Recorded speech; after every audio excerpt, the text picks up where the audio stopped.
According to Italian news outlet Autoracer, Red Bull Racing are not happy at all with the FIA's new technical guidelines regarding flexing front wings.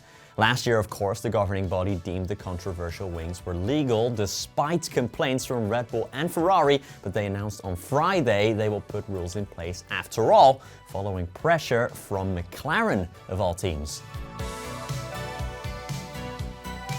Autoracer reported on Friday that the FIA will implement new ways of testing the front wings on elasticity.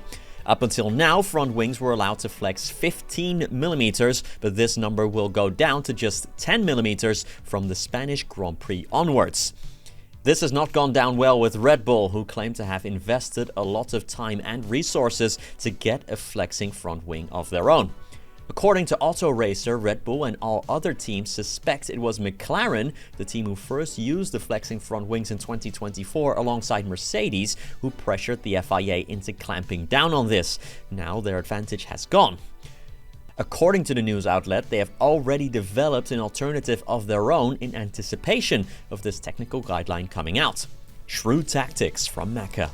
Sticking with the FIA, they have also tweaked the layouts for the season opening circuit of the 2025 season, Albert Park. This is in response to some of the big accidents that took place at the 2024 Australian Grand Prix weekend, including Alex Albon and, of course, George Russell. There were two big hits in last year's race weekend down under.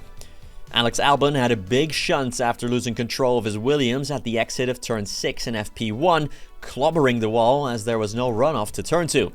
In the race, of course, George Russell brought out a safety car after his near miss with Fernando Alonso at the same corner, something Alonso would be punished for after the fact for unpredictable driving. The FIA have opted to act following the two big crashes. The first change is the tire wall at turn 6 will change position, which should result in no cars bouncing back onto the track after hitting the barriers, as was the case with Russell.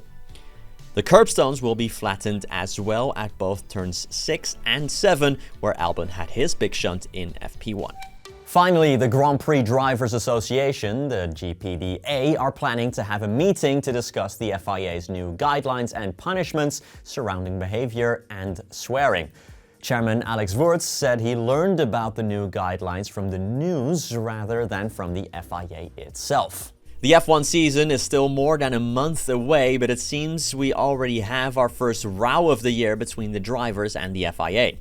The governing body has published new guidelines about drivers' behavior, with repeat offenders of the guidelines receiving hefty fines as well as being suspended for a month and even being deducted points from the championship, something we went into in a previous news video. Alex Wurz, a former F1 driver himself, is chairman of the GPDA. The Austrian revealed he had no knowledge of the FIA's plans of placing these guidelines, which have been seen as very harsh by media and fans alike, as drivers would be banned and docked points for swearing 3 times over a 2-year period, and this could potentially influence a title race. Quote, "There was no consultation.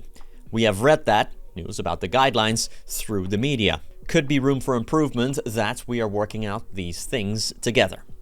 In this case, we are not involved. I'm not sure if the FIA has involved their own FIA Drivers Commission. That's something I don't know about. We have not managed to get together. Drivers are in a very busy period. I don't want to stress them. It's in the rules. It's not something we can change on an ad hoc basis. Of course, we're going to get together. We'll then convene and discuss what we are doing and what our course of action is. The best action is not to swear. Quite simple." Well, that was it for today's news video. A hat-trick of FIA-related news, but what do you make of all of it? Should McLaren be allowed to influence the FIA if that was indeed the case? Let us know in the comments down below, and please remember to subscribe to the channel as well and leave a like on the video. All of these things help us out a lot and mean a lot to me personally as well. Either way, I'll be back tomorrow with this week's GP Fans Special. I'll catch you then. Thank you so much for watching.